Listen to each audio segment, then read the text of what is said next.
नमस्कार मित्रों, विधि के विधान को कोई नहीं बदल सकता है, परंतु कुछ लोग धरती पर ऐसे हैं जो कि जिद करने लगते हैं, यानी विधि के विधान को बदलने के लिए कहे तो वो प्रयास करने लगते हैं। परंतु ऐसा कभी नहीं होता है कि कोई आम इंसान विधि के विधान को बदल दे। जी हाँ दोस्तों, आज की कहानी बहुत ही ज्ञानवर्धक होने वाली है, इसलिए दोस्तों आप लोग कहानी को पूरा सुनना।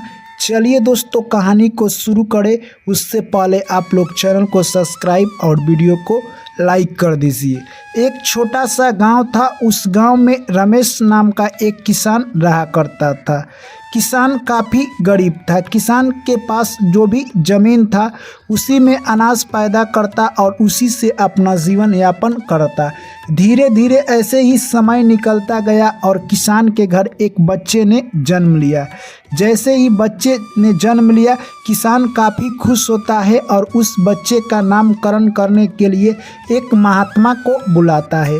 महात्मा आते हैं किसान के घर और उस बच्चे को जैसे गोद लेते हैं तो गोद में लेते ही महात्मा की नज़र उस बच्चे की हाथ पर पड़ती है तो महात्मा अचंभित रह जाते हैं और सोचने लगते हैं कि ये लड़का बहुत बड़ा भाग्यशाली है और आने वाले समय में ये इसी राज्य का राजा बनेगा और राजा के लड़की से इसकी शादी होगी।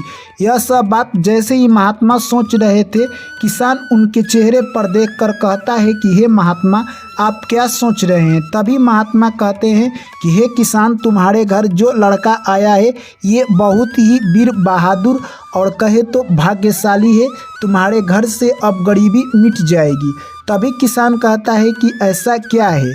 उसके बाद महात्मा कहते हैं कि ये लड़का 14 साल के बाद इसी राज्य का राजा बनेगा और इसी राज्य के राजा के लड़की से शादी होगा। यह सब बात सुनकर किसान को विश्वास नहीं हो रहा था। तभी महात्मा कहते हैं कि विधि के विधान को कोई नहीं बदल सकता है, तुम्हारा लड़का अवश्य राजा बनेगा। यह सब बात बताकर महात्मा वहां से निकल जाते हैं। दोस्तों, जैसे ही पता चलती है यह बात कि किसान का लड़का आने वाले समय में इसी राज्य का राजा बनेगा, गांव के बहुत सारे लोग उस बच्चे को देखने के लिए आने लगे।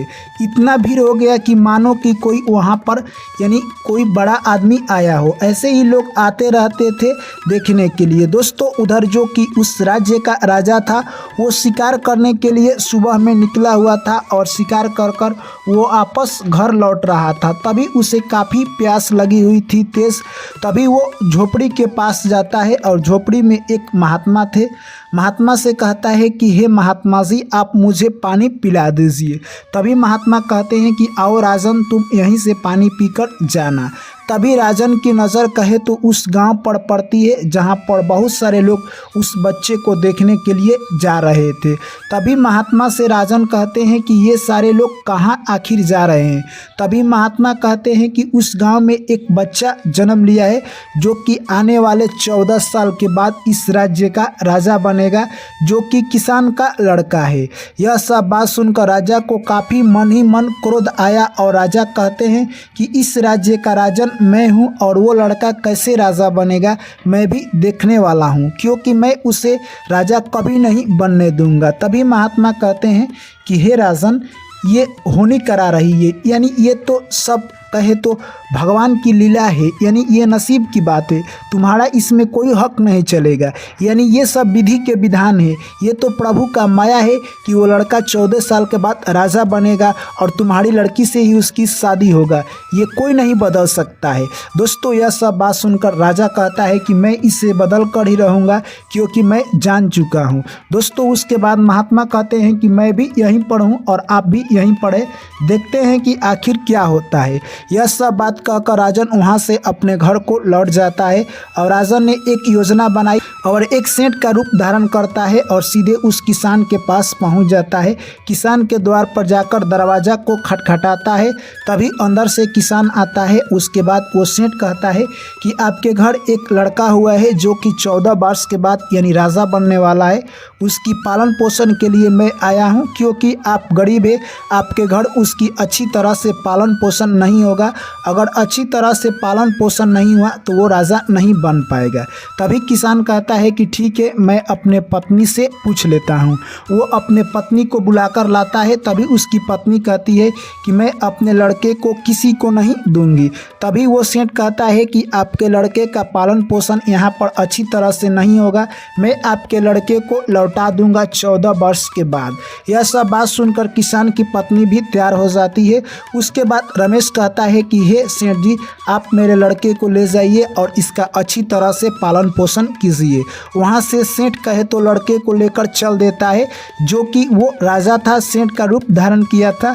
एक नदी किनारे जाता है और सोचता है कि इस लड़के को मैं अगर मार देता हूँ तो मुझ पर बाल हत्या लगेगा। इसलिए वो सीधे एक कहे तो लोहार के पास जाता है और एक बक्सा का निर्माण करवाता है और उसी बक्से में उस लड़के को रख देता है और नदी में उसे यानी कहे तो दहवा देता है। दोस्तों, वो नदी में जो बक्सा दहा रहा था वो एक किनारे पर जाकर लग जाता है। वहीं पर एक सेठ आकर स्नान कर रहे थे। सेठ की नज़र उस बक्सा पर जाती है। सेठ उस बक्सा को निकालकर और खोलते हैं तो उसमें एक लड़का रो रहा था। यह सब देखकर सेठ दंग रह जाते हैं और सोचते हैं कि ये सब भगवान की माया है, और उस लड़के को घर लेकर चले जाते हैं और सेठानी को यह सब बात बता देते हैं। सेठ ने उस लड़के को अपने लड़के की तरह अच्छी तरह से पालन पोषण किया और वो सेठ का लड़का पढ़ने में काफ़ी तेज़ था। वो जब भी जिस क्लास में पढ़ाई कर रहा था उस क्लास में सबसे तेज़ आता था। एक दिन की बात है, वो जिस स्कूल में पढ़ रहा था उसी स्कूल में राजा किसी काम से गए हुए थे। शिक्षक ने उस लड़के से सवाल पूछा तो सभी लड़के से पहले वो जवाब दे देता है। यह सब बात देखकर राजा अचंभित रह जाते हैं और कहते हैं कि तुम्हारा घर कहाँ है और तुम किसके लड़के हो। तभी वो सेठ का लड़का कहता है कि मैं एक सेठ का लड़का हूँ और मेरा यहाँ पर घर है। यह सब बात सुनकर राजा अगले दिन कहे तो सेठ से मिलने के लिए जाते हैं और कहते हैं कि हे सेठ जी, आपका लड़का यानी कहे तो पूरे स्कूल में सबसे होनहार है, यानी आपका लड़का सबसे तेज़ है। तभी सेठ कहते हैं कि ये मेरा लड़का नहीं है, परंतु ये मेरे लड़का से कम भी नहीं है। तभी राजन कहते हैं कि आपका लड़का नहीं है, ये किसका लड़का है। तभी वो सेठ कहता है कि मैं एक दिन स्नान करने के लिए गंगा जी में गया था, तभी एक बक्से में ये लड़का मुझे मिला और इसकी पालन पोषण मैंने ही की है, इसलिए ये मेरे लड़के जैसा है। यह सब बात सुनकर राजन समझ जाते हैं और कहते हैं कि ये वही लड़का है जो कि मैं विधि के विधान को बदलने के लिए गया था, परंतु कि ये अभी जिंदा है। उसके बाद राजा कहता है कि हे सेठ महाराज, आप मेरे एक छोटा सा काम अपने लड़के से करवा दीजिए। और एक चिट्ठी निकालता है और उसमें कुछ लिखकर यानी कहे तो मोहर मार देता है और कहता है कि मैं किसी काम से अगले राज्य में जा रहा हूँ, आप अपने लड़के से ये मेरा चिट्ठी मेरे घर तक पहुँचवा दीजिए। दोस्तों, सेठ कहते हैं कि ठीक है, आपका चिट्ठी आपके घर तक मेरा लड़का लेकर जरूर जाएगा। और वो लड़का चिट्ठी लेकर राज दरबार की तरफ निकल जाता है। वो रास्ते में जा ही रहा था कि शाम हो जाती है। तभी उसे एक छोटी सी झोपड़ी दिखाई देती है। उस झोपड़ी में जाता है। एक बूढ़ी माँ खाना बना रही थी। उस बूढ़ी माँ से कहता है कि हे बूढ़ी माँ, क्या मैं आज यहीं पर रात व्यतीत कर सकता हूँ। तभी वो बूढ़ी माँ कहती है कि तुम यहाँ पर अगर रात व्यतीत करते हो तो ये डाकुओं का इलाका है, डाकू आएंगे तो तुम्हें मार देंगे। तभी वो लड़का कहता है कि अगर मैं आगे जाता हूँ तो मुझे जानवर भी मारकर खा जाएंगे, परंतु डाकू आएंगे तो उनको तो समझाया जा सकता है। दोस्तों, वो वहीं पर आ जाता है। तभी यानी कहे तो कुछ देर रात्रि व्यतीत हो जाती है। तभी डाकुओं के सरदार आते हैं और उस लड़के को देखकर अचंभित हो जाते हैं। बूढ़ी माँ सारा कहानी बता देती है। तभी एक डाकू की नज़र उस लड़के पर पड़ती है और डाकू कहता है कि ये राजा के पास जा रहा है तो लग रहा है कि राजा का खास आदमी है।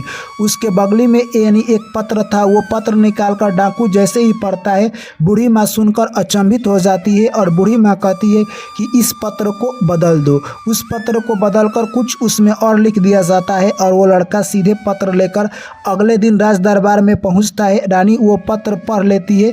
उस पत्र में लिखा था कि जो मैं लड़के को भेज रहा हूँ उस लड़के के साथ तुम अपनी पुत्री यानी हमारी बेटी का शादी कर दो हमारे आने के पहले ये काम हो जाना चाहिए। उसके बाद नीचे राजा का हस्ताक्षर था। यह सब देखकर रानी अचंभित हो जाती है और अपनी पुत्री की शादी कर देती है। दोस्तों ऐसे ही समय निकलता गया और कुछ दिन के बाद राजा जब अपने काम को पूरा कर लिया था तब वापस लौटता है तो देखता है कि उसके राज दरबार में वो लड़का घूम रहा था उसके लड़की के साथ। यह सब देखकर वो दंग हो जाता है और रानी को बुलाकर कहता है कि मैंने आपसे क्या कहा था, इस लड़के से शादी करने के लिए कहा था।